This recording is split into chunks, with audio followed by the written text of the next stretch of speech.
Spirogyra. This is the type of algae. You learn about it. Then Agaricus. In Marathi त्याला आपण भूछत्र असं म्हणतो. फ्युनारिया, MOS. मी काल ग्रुपवरती एक मेसेज टाकलेला होता की फन प्लांट ज्याच्याकडे असेल कृपया येताना घेऊन या शाळेमध्ये. तर कुणीही माझ्यापर्यंत ती आणलेली नाहीये. म्हणजे स्पेसिमन आहेत ते आपण ऑब्झर्व करणार आहोत. कॅथरॅन्थस रोझियस म्हणजे सदाफुली आणि देन कोनिफर म्हणजे आपल्या या क्लासिफाय करत असताना या प्लांट क्लासिफाय करत असताना काही एक्झाम्पल जे आहेत ते आपल्या शाळेत सुद्धा त्या प्लांट अवेलेबल आहेत. आपल्या घरी सुद्धा काही शो प्लांट्स असतात. त्या आधारे आपण त्याचं क्लासिफिकेशन घरी सुद्धा करू शकतो. ठीक आहे. Now today the first plant that is Spirogyra. I will send you one clip of Spirogyra species. Okay. When we learn about that chapter, we learn about the characteristic features of the all group. जे division जे पाहिलेले आहेत आपण Thallophyta, Bryophyta, Pteridophyta, then gymnosperm and angiosperm. All these plants and their characteristic features we learned about all that things. But here we only today study the few plants in the given specimen. Here some specimens are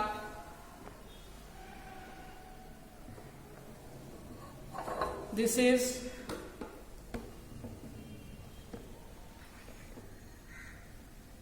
MOS, Funaria MOS.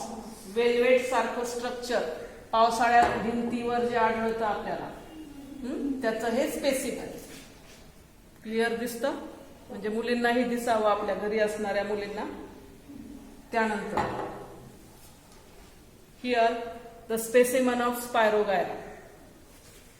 म्हणजे आता शेवाळ नदीमध्ये कुठंही आपण पाहू शकतो. मग हे शेवाळ असं या पद्धतीने कलेक्ट केलं जातं आणि मग अंडर मायक्रोस्कोप त्याचं आपल्याला ऑब्झर्वेशन करता येतं. Then this is the Riccia plant. This one is Riccia. ते मोठं.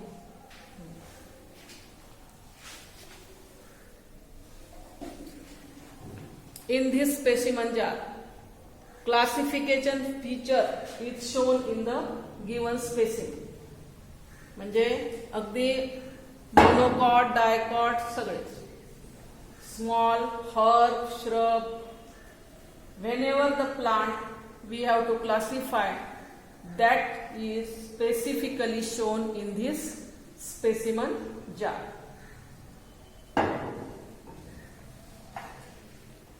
हे तुम्ही ओळखू शकता. फर नाहीये, ख्रिसमस ट्री म्हणतो बरोबर.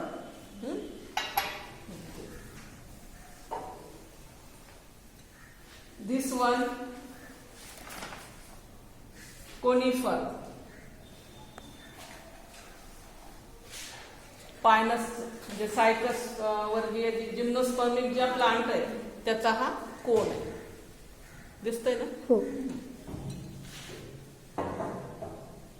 म्हणजे इन शॉर्ट थॅलोफायटा मधलं एक स्पेसिमन दॅट इज Spirogyra.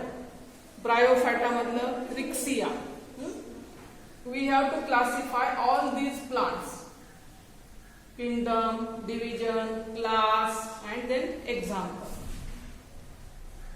मी वर्गाच्या ग्रुपवरती प्रयोगवहीचे पेजेस टाकलेले आहेत. म्हणजे आज जो प्रयोग आहे तो आणि त्याच्याशी रिलेटेड हा व्हिडिओ नंतर तुम्हाला पाहता येईल.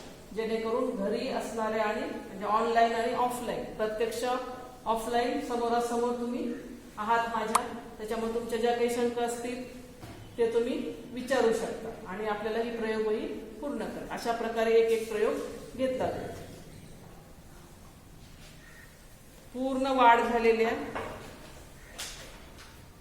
एंजिओस्पर्मिक प्लांट. एंजिओस्पर्मिक सांगा कॅरेक्टर्स. सपुष्प वनस्पती, flower bearing plant. Tap root, stem, leaves, flowers. On the basis of some characters, we classified the plants in two types. One monocot and other dicot. हे पण आपण पाहिलं. And this is the chart in which we have to classify the plant or differentiate the plant by their character. विचार दे म्हणजे आपल्या घरी असलेल्या जवळ घरात असणारं धान्य, फॉर एक्झाम्पल जवळ असणाऱ्या वनस्पती, म्हणजे अभ्यास करून शिकणं हे तर आवश्यकच आहे विद्यार्थ्यांना. विज्ञानचा अभ्यास हा प्रत्यक्ष प्रात्यक्षिकातून आणि प्रत्यक्ष अनुभवातून जेव्हा आपण शिकतो तेव्हा तो जास्त काळ लक्षात राहतो. आता मोनोकॉट आणि डायकॉट. मोनोकॉट एक बीजपत्री वनस्पती, डायकॉट द्विबीजपत्री वनस्पती. मग ही आता कसं ओळखायचं? पाठ करून ओळखायचं का? नाही, त्याचे कॅरेक्टर्स बघून.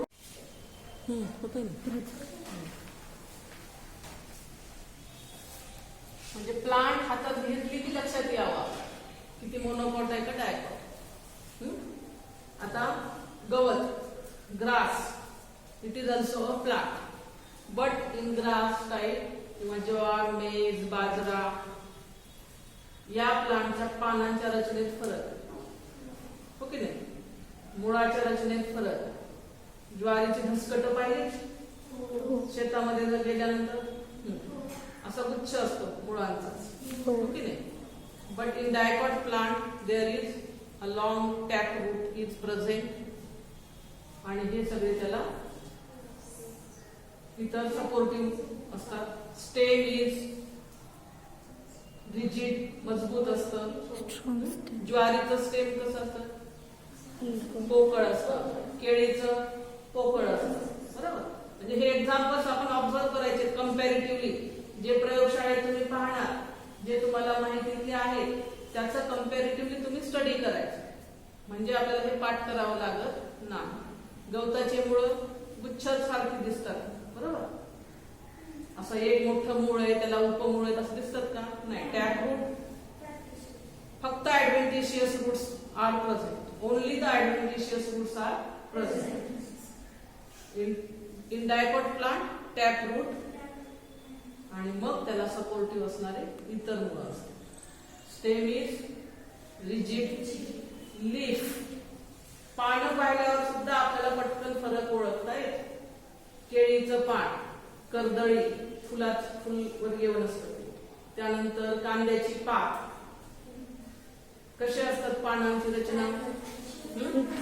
अशी लांब. हे इकडे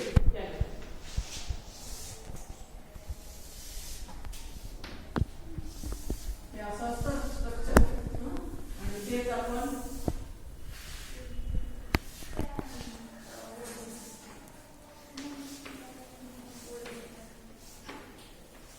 दिस इज द रेटिक्युलेट व्हेनेशन.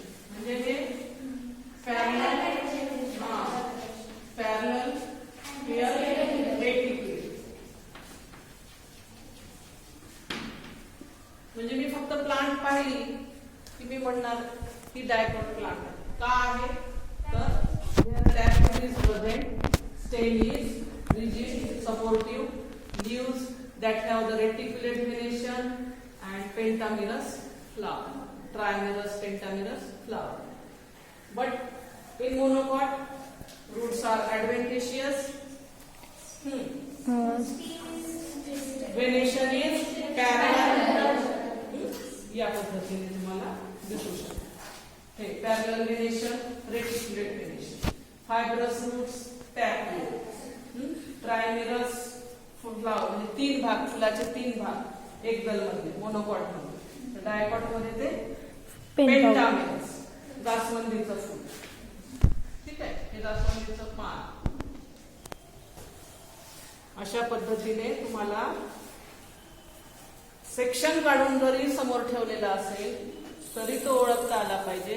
फक्त प्लांट जरी ठेवली ती पण ओळखता आली पाहिजे ती मोनोकॉट आहे का म्हणजे मेन मोनोकॉट, डायकॉट हे जर बायफर्गेशन आपल्याला करता आलं तर बाकीचे हे बेसिक क्लास आहेत अल्गी, ब्रायोफायटा, टेरिडोफायटा हे पूर्ण वाढ न होणाऱ्या वनस्पतींचा हा गट. ठीक आहे. आपल्याला प्रयोगाच्या शेवटी हा क्वेश्चन पूर्ण करायचा की दाखवलेला स्पेसिमन